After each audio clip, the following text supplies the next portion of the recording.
2 Chroniques, chapitre 21. Josaphat se coucha avec ses pères, et il fut enterré avec ses pères dans la ville de David. Et Joram, son fils, régna à sa place. Joram avait des frères, fils de Josaphat, Azaria, Jéel, Zacharie, Azaria, Michaël et Shéphatia, tous fils de Josaphat, roi d'Israël.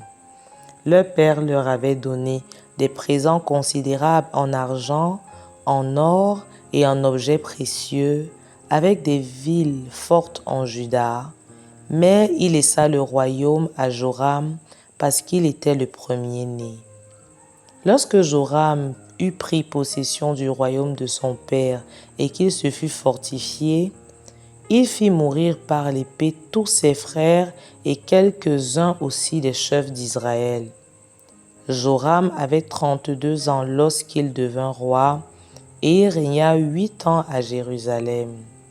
Il marcha dans la voie des rois d'Israël comme avait fait la maison d'Akab, car il avait pour femme une fille d'Akab, et il fit ce qui est mal aux yeux de l'Éternel. Mais l'Éternel ne voulut point détruire la maison de David à cause de l'alliance qu'il avait traitée avec David et de la promesse qu'il avait faite de lui donner toujours une lampe à lui et à ses fils. De son temps, Édom se révolta contre l'autorité de Juda et se donna un roi. Joram partit avec ses chefs et tous ses chars. S'étant levé de nuit, il fit bâtir les Édomites qui l'entouraient et les chefs des chars. La rébellion d'Édom contre l'autorité de Juda a duré jusqu'à ce jour. Libna se révolta dans le même temps contre son autorité parce qu'il avait abandonné l'Éternel, le Dieu de ses pères. Joram fit même des hauts lieux dans les montagnes de Juda. Il poussa les habitants de Jérusalem à la prostitution et il séduisit Juda. Il lui vint un écrit du prophète Élie, disant : « Ainsi parle l'Éternel, le Dieu de David, ton père. Parce que tu n'as pas marché dans les voies de Josaphat, ton père, et dans les voies d'Asa, roi de Juda, mais que tu as marché dans la voie des rois d'Israël, parce que tu as entraîné à la prostitution Juda et les habitants de Jérusalem, comme l'a fait la maison d'Akab à l'égard d'Israël, et parce que tu as fait mourir tes frères, meilleurs que toi, la maison même de ton père.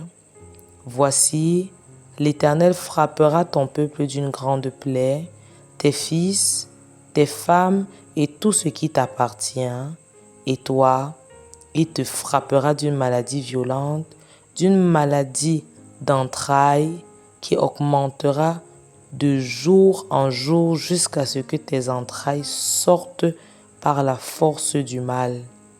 Et l'Éternel excita contre Joram l'esprit des Philistins et des Arabes qui sont dans le voisinage des Éthiopiens.